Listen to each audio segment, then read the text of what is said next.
It's the Security Weekly News. Happy New Year indeed. It is New Year's Day, although I am calling this in from the distant past, so a little bit of temporal confusion there.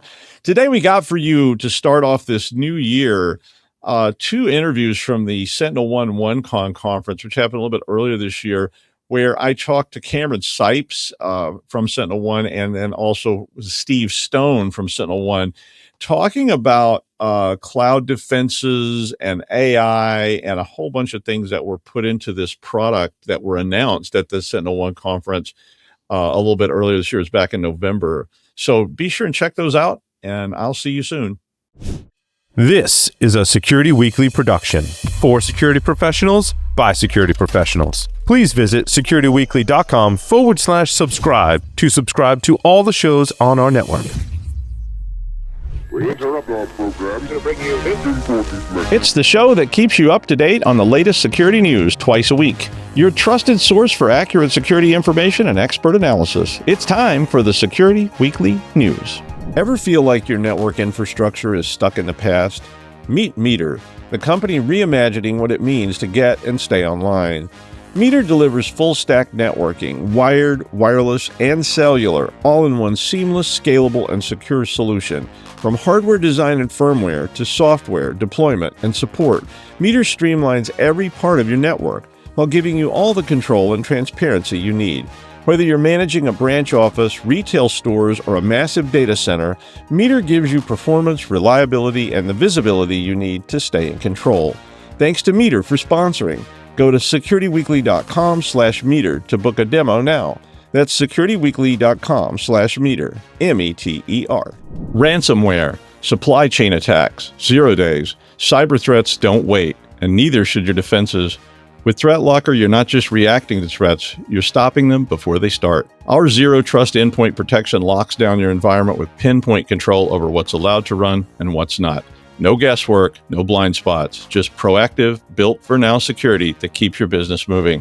Want to see how a true default deny strategy works? Head over to securityweekly.com/threatlocker and take the first step towards shutting the door on threats before they even knock. All right, it's day 2. We survived day 1. Now we're in day 2. We get to do this again. I'm Doug White from Security Weekly News. We're here in the Cosmopolitan in Las Vegas at OneCon 25, so that's pretty cool and fun. I had not been to this before. Cameron Sipes is joining me, and Cameron is the Director of Product Marketing for Cloud Security at SentinelOne, and he leads the go-to-market strategy and customer storytelling for Singularity Cloud Security and innovation with cloud service providers. Yes, sir. Hi. Good to be here. Yeah, well, we were very happy that you got to come on. I think you have some interesting perspectives. They told me that you had done there was a bunch of new announcements and things like yesterday. I guess that you want to give me a little of that. Yeah, totally. So I'll start with some of the pure cloud security stuff, and then once we've unpacked that, I'll kind of zoom out and talk about our work with AWS in particular, and the innovation we're doing with their cloud. So for pure cloud security, we made 2 big announcements. And maybe if I zoom out, I think y'all know the theme of OneCon is convergence, right? Converge. And I think the announcements we made with cloud security play into that, is that we're really converging data security, vulnerabilities and signals, and unified exposure management with these 2 announcements. So what are they? One was DSPM, so data security posture management, which by the numbers, it allows customers to discover, inventory, and classify all of their sensitive data across all their cloud data stores. But why does that matter? No one is trying to breach your cloud just for the sake of it, right? There's something they're looking for, and in the year 2025, that's likely going to be sensitive data in a public or private cloud. And what we actually say is that's the mission target, right? DSPM helps you. Of course, all the great compliance use cases, right, is you want to know all of your sensitive data, where it is, and label it. That's great. But for the purpose really of cloud security is now I get to know what that mission target is. What I've now discovered and labeled my payment data, some of my customer PII, what have you. So that's kind of the mission target. But then the other announcement we made was cloud attack paths. So this really builds on what we've already done with our unified exposure management. We're really proud with some of the stuff we have out, like Offensive Security Engine allows you to do simulated and automated red teaming to basically say, hey, these are the vulnerabilities that really matter. But we're seeing attackers getting more and more sophisticated. So stack ranking individual vulnerabilities is only so helpful. What I actually want to know is, what does that whole path or cloud attack path look like? So what does cloud attack paths actually do? It visually maps connected vulnerabilities, misconfigurations, and alerts into a path from initial access to mission target. I'll give you an example. You may have a vulnerability of an exposed port to the internet. Fine. But cloud attack paths can show you that a bad actor could take that initial vulnerability, and maybe you have a misconfigured policy for your identity and access management. And so then they can escalate privileges, and then maybe they create a new misconfiguration to access a certain data store. But since they elevated those privileges, it doesn't look like a misconfiguration, right? It looks like someone with those privileged access did a privileged thing, and now they get to that mission target of payment data, right? Now, hey, you should still go fix that open port to the internet. I wouldn't advise you having that anyway, but that's why those two announcements really go so well together, is DSPM defines that mission target, and cloud attack paths, really connects all of these vulnerabilities and misconfigurations that may look less severe in isolation, but then when stringed together, it allows security teams to really prioritize the vulnerabilities that matter. Well, yeah. So I want to talk about data a little bit. Oh, yeah. And because one of the things we saw in all audit, I mean, whether it was 25 years ago or it was last month, was this very expanding data surface. Yes. That you didn't used to have. I mean, even when it was just this, we were doing audits literally with, isolated devices that it was overwhelming. Because if you go to a customer, a client in my case, and you say, do you know where all your data is? They will say yes. And then you say, show me. Yeah. And they go, oh, you want to see it. And I mean, the first time I ever did that, we were running this program called Dump ACL. Okay. We were just trying to figure out one machine who had access to what.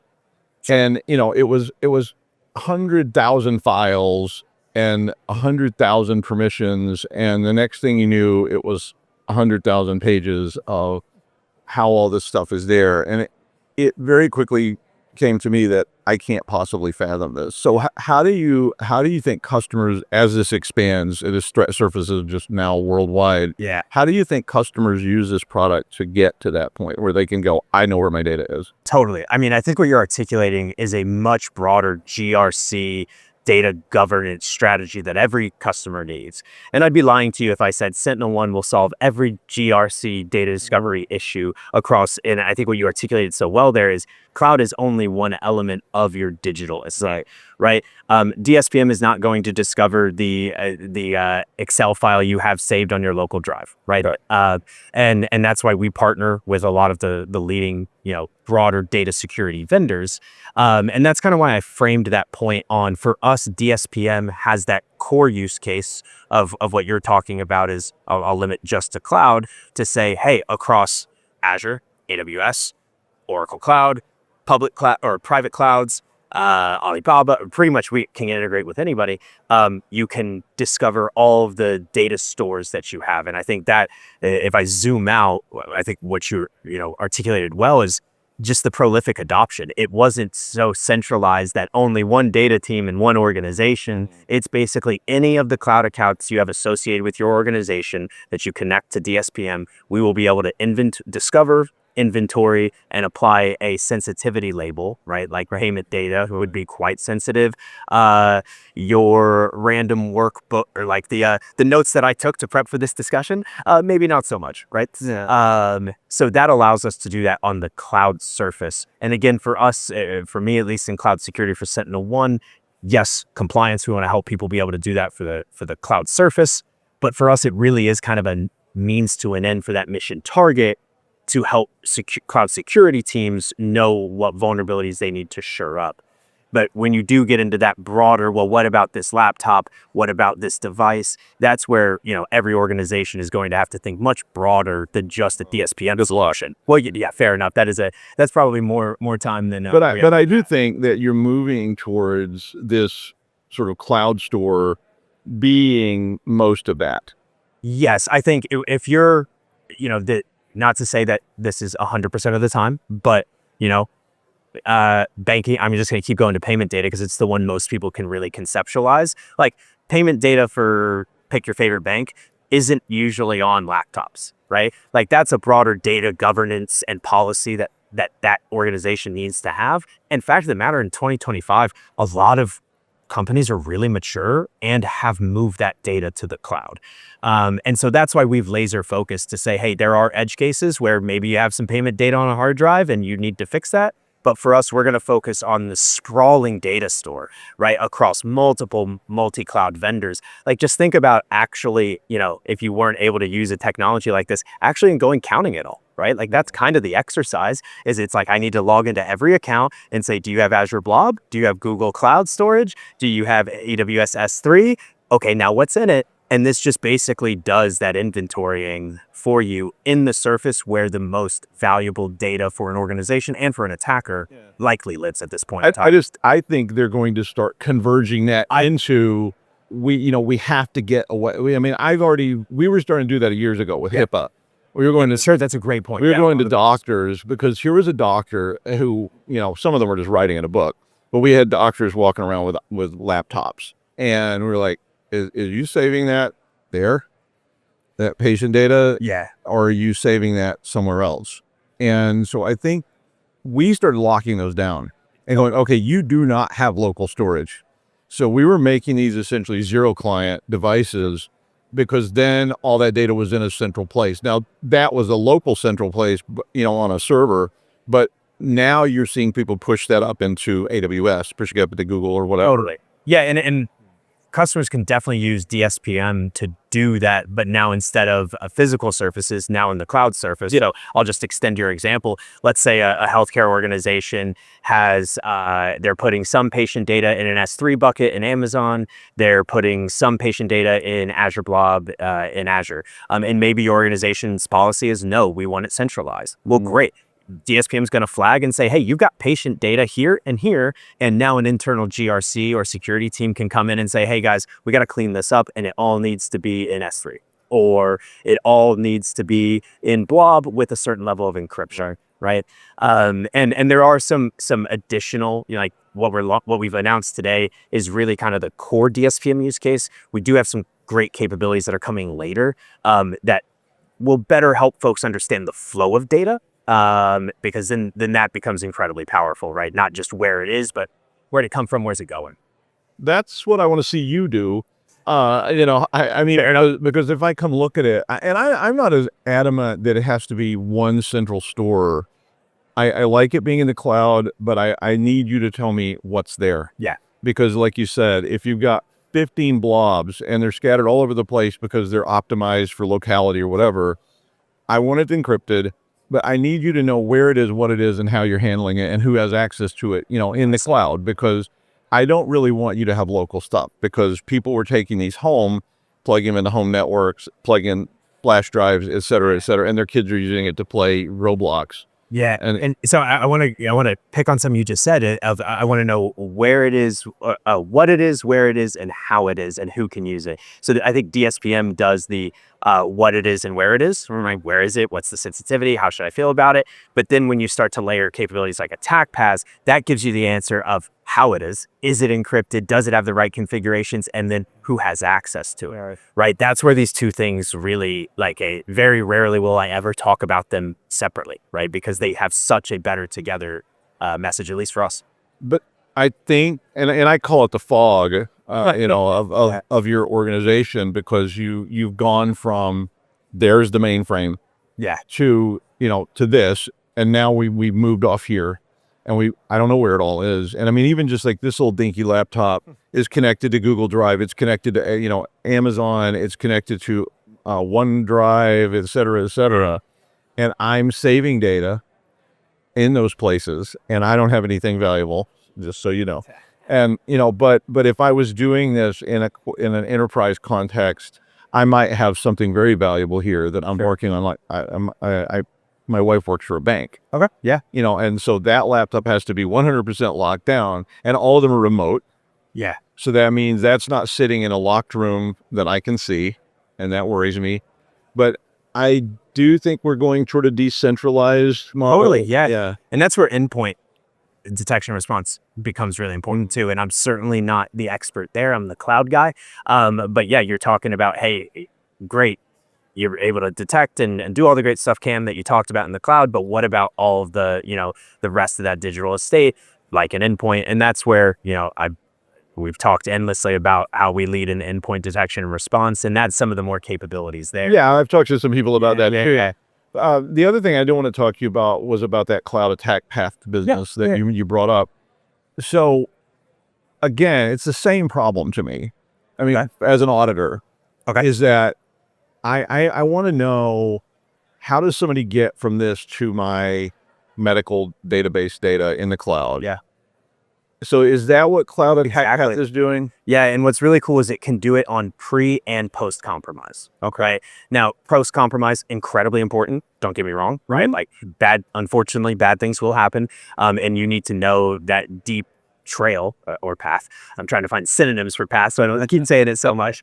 And it can show you what happened. But what is really powerful is we want to be preventative, right? And so kind of to that example that I gave you earlier, where it's like any cloud security vendor worth their salt can tell you that, hey, here's a vulnerability, you have an exposed port. Or, hey, here's a vulnerability, you have way too privileged access to this cloud resource. But what cloud attack paths does is string those things together, is to say, hey, if someone knows that this exposed port is here, and then you have too much of a permissive resource that it's connected to, they can move laterally that way, right? And that's exactly what it does, is to show them that path. So again, like I said, if you have an exposed port to the internet, please go shore that up. However, it might seem somewhat innocuous if you don't have the broader context that, step 1, 2, 3, and now I'm at payment data. Whoa, right? It's showing customers, hopefully before a bad thing happens, that step 1, 2, and 3 exists and can be connected. Port 3389. Don't do it. You heard it. And don't expose your console ports. We see that a lot. It is crazy. We did a survey. We called it the Cloud Security Survey for 2025. We surveyed 400 cloud security practitioners, leaders. And it was with that, we also did a risk report. So we kind of paired these two reports, what we heard from practitioners, what we saw in the wild. And hey, Gen AI is a real threat. There's a lot of advanced technologies that are coming in. However, I shouldn't say Gen AI is a threat. It presents real risks. However, It'll be Gen AI. The number one cause of cloud breaches is still misconfigurations. And the number 2 is still exposed credentials, right? So there is still an emphasis we need on getting the basics right.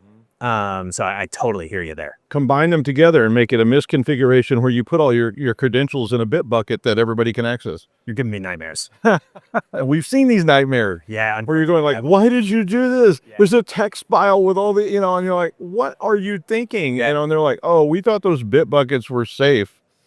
And I'm like, oh yeah, okay. I was like, I'm out. That's it. I'm done. Yeah. I'm gonna go. I don't know, sell used cars or something. They get to well, and when you talk about the sprawl, right? And it's just, it feels like such an impossible task sometimes for security teams and cloud security teams to deal with all of that. And that's why so much of what we do in our cloud native security CNS product and our broader CNAP portfolio is about prioritization, right? Again, any security vendor worth their salt can give you a list of vulnerabilities, fine. But like, where's that text file on this guy's laptop for me to go solve, right? And that's really what we're focused on, is not just the long trail of stuff, is hey, what are the 3 things that you need to focus on tomorrow? So I think that's really good. Yeah. Well, thanks to Cameron Sipes for being here. Thanks for having me. From SentinelOne, and I'm Doug White for Security Weekly News, and we're going to have more content today from OneCon 25. This interview was sponsored by SentinelOne. Visit securityweekly.com/OneCon if you want to learn more. Thanks. Thanks.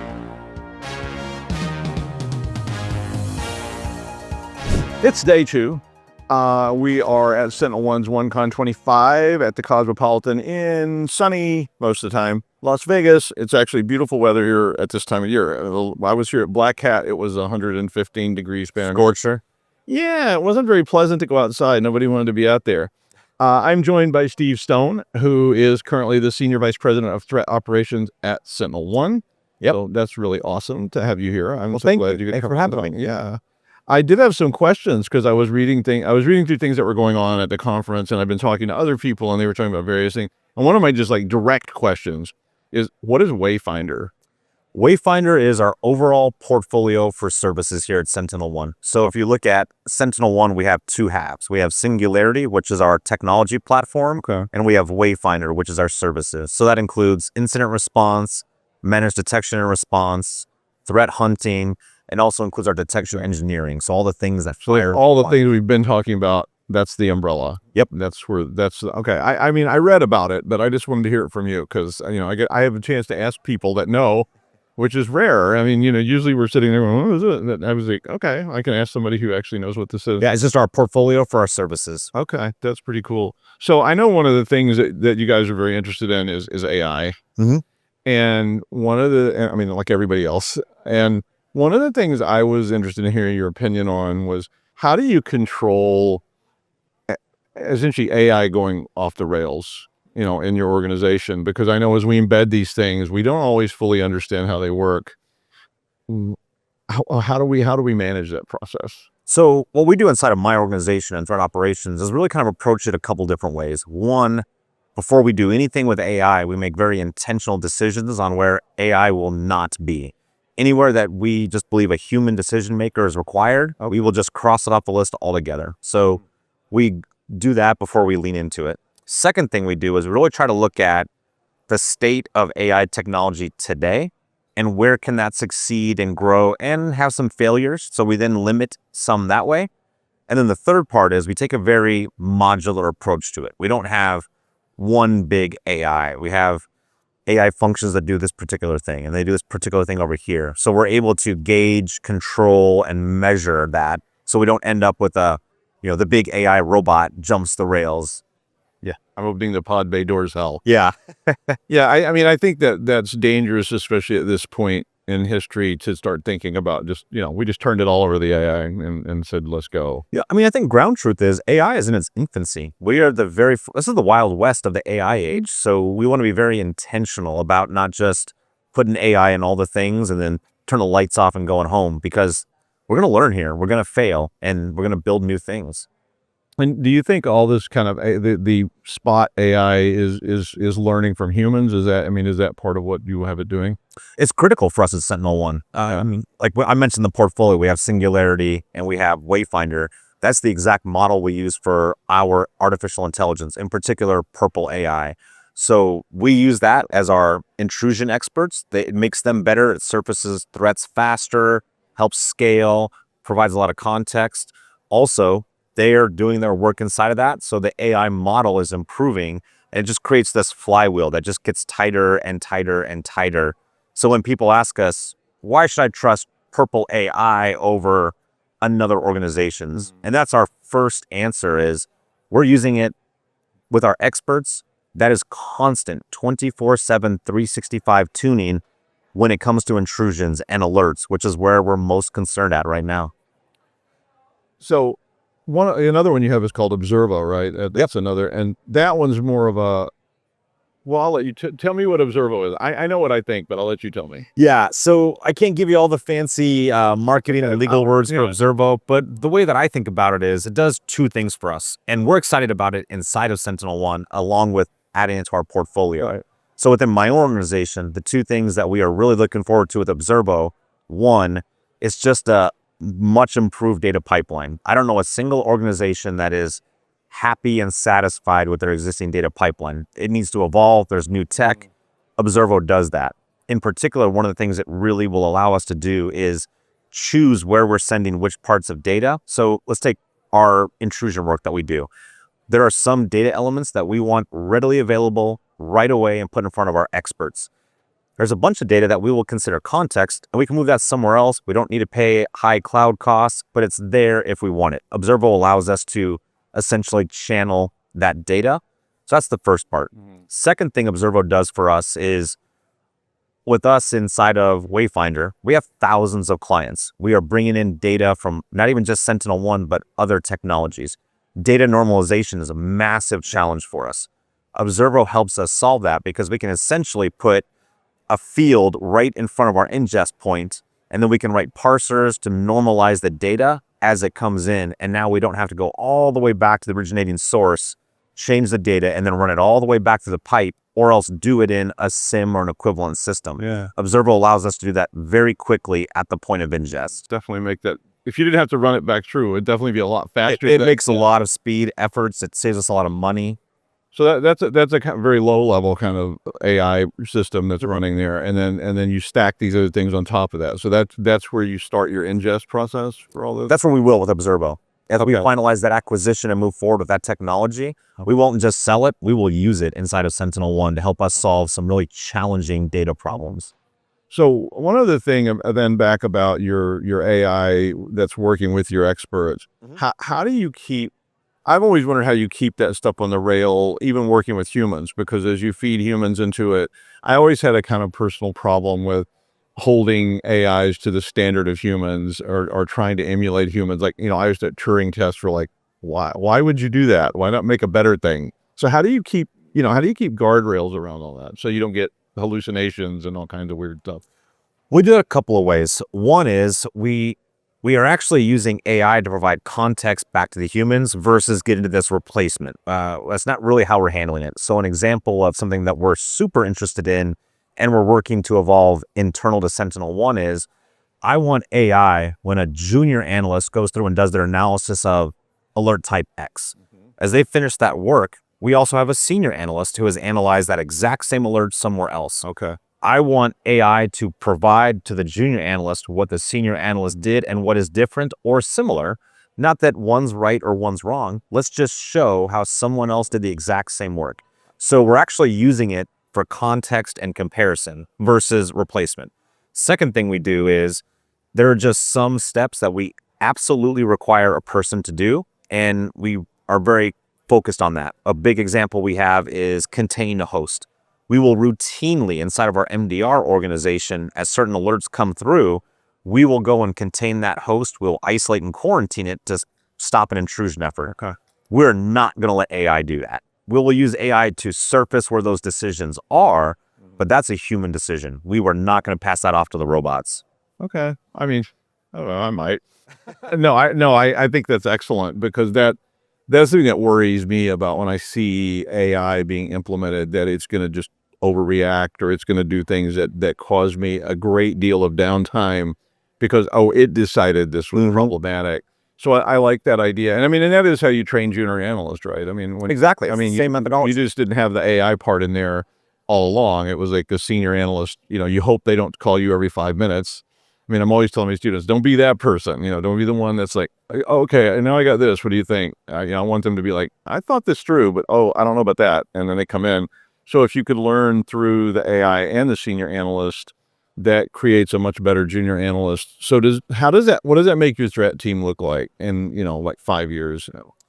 I love that question. What I think that's going to make our threat team look like is a couple of major differences from where we are today. One, we expect that we're going to have to train and advance our analysts much earlier in their careers at a much more rapid pace. We can say today we're moving through like level 1, level 2, level 3, whatever the steps are. AI is going to speed that up because the manual work that slows people down is going to down select. And now people are working the real job, the really tough parts, and they're going to get better and better at that much quicker because they're not over here grokking through all the manual work we don't need them at. So I think that's part one. We need to prepare to train and equip our analysts and our researchers and our responders to advance through the career much sooner. I think that's a really positive thing. We're excited about it. I think another thing is it will allow us to scale in ways that are probably not really thought about today. And I'll give an example. Like, we're talking about AI to make decisions. One of the AI use cases we're most interested in right now is it's great at translating written language. that's incredible. We have 155 countries where SentinelOne is deployed. That's a lot of written languages. I'm not really interested in going out and hiring a bunch of linguists or people in all these other countries to translate an alert. That's a good AI use case. So it's going to help us really focus on the core work of threat actions.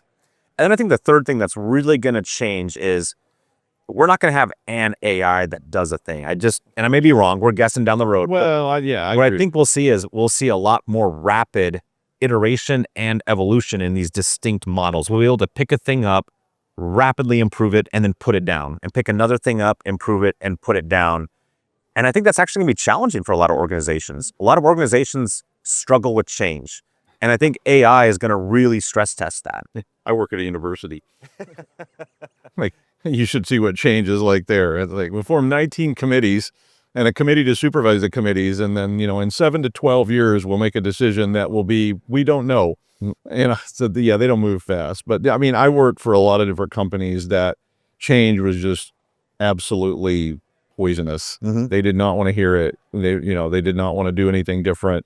I always remember I was pitching this idea about this automated, it wasn't AI, but it was an automated system to make loan determinations. It was based on a neural net. And so it was a kind of AI, but not modern. And one of the loan officers said, that will never replace me. I can always tell you if the person's good for it by looking them in the eye. And I said, okay, look me in the eye. Am I good for it? And he was like, yeah. I was like, well, maybe, but I was like, this guy's loan record was not good. We had done the data. So I think that kind of evolution is going to be forced on people that don't adopt, but I think it will cause that to happen much, much faster. I completely agree. And I would love to be able to develop a team member. I remember developing team members, and you're like, okay, 6 months, 8 months, and they're still going, I don't know, how do I find, but if I could develop them much more rapidly and get them to that what I would call a system analyst level, I'm a lot happier. And I don't have to spend as much time training them, because if I can literally put them with a system that's flagging important things and they can watch that and they learned it from me, that's a very speedy process compared to them coming in my office every 15 minutes and going, here's another sheet. Can you? Absolutely. And that's the kind of change we're really excited about. And I'll give you probably a really strange example. I'm in a curling league. Actually, one of my curling teammates is here at OneCon. So we were just talking this the other day. We can go in a match and curl. I might throw 10 stones. I'm not getting much better doing that over a course of 90 minutes. I can go and practice in 90 minutes. I can throw 100 stones. That's an entire season's worth of curling effort in an hour and a half. We really think that's actually going to be a pretty analogous model for how our people are going to advance. They're just going to get more reps in on the things that matter versus coming to your office every 15 minutes because there's these manual stops. That's an opposite process. It slows the whole process down. It's a very tedious, and we had the same thing with programmers. We had junior programmers, and it's like every 15 minutes, like, is this function okay? And we can do the same kind of thing with AI as well, which is like we have an analyst AI that can tell you your code sucks here, fix this part. Or may I make a suggestion, and then I can let them focus on, can you review this code and tell me that it's what it's supposed to do? Because that's what I really need you to be doing, not just trying to write dinky lines of code. I want you to analyze. So I think, and it's the same problem I've seen in IDS over and over again, is just having to deal with that forever and ever and ever. Makes sense. I like it. I think that's going to be a team in 5 years. You'll see. I really do. I look forward to that. One other question I had for you was about agentic AI. Okay. So we've been talking about these kind of like Gen AI sort of apps, but you're seeing more and more of this just rollout of bot. I got a sales bot. I got a customer service bot. I got everything. How do we manage that in this threat process? Because I see those things as being potential threats to just about everything. Absolutely. I think any new technology you add into an organization creates risk surface area, which means now you've got threat to be concerned about. There is no way that's not true for agentic AI in particular. So I think there's really 3 things we recommend organizations think about. And this is the way that we think about it at SentinelOne. First, how are you going to understand if your agentic AI is functioning the way it's supposed to? Which means you need to understand baselines, you need to understand deltas. That's a real task. It should just never run, and now it's in the background, you don't pay attention. So that's challenge number 1. Challenge number 2 is, how do you secure the model itself? That's an entirely different technology problem, but one that is critically important. And then the third part, and I think honestly the one that we are most concerned about, is agentic AI in particular, but all AI, is data greedy. It has to consume vast quantities of data. I think data is actually the largest challenge we have in all of cybersecurity. I agree. If I go to CISO and I say, how many endpoints do you have? CISO knows that. I say, how many cloud instances do you have? She or he will tell me. If I say, how much data are you securing? The room gets quiet really quick. And we've now just taken that problem and doubled it, because what's not happening is people aren't putting AI on top of their production data. They're creating whole dupe sets. So now we have this really significant challenge. And now AI itself has not made it worse, but we've really doubled that data problem. So we really think organizations have to think about data security. It's absolutely critical. It was yesterday, and it will be even more so tomorrow. Okay. I agree with you. I think that data, I forget. I mean, I've been saying that for years. I mean, even long before AI, data was the beginning and probably the end of all your problems, because if you don't know what you have, you don't know where you have it, and you don't know who can touch it, it's just a nightmare. And it was one of the hardest things to get your hands around. And it still is. I mean, and it's gotten worse because It's only getting harder. it's just expanding all the time. All right. Thank you, Steve Stone. I'm Doug White from Security Weekly News. I hope you'll hang around for more content from OneCon 25. This interview is sponsored by SentinelOne, so please visit securityweekly.com/OneCon if you'd like to learn more, and we'll see you next time.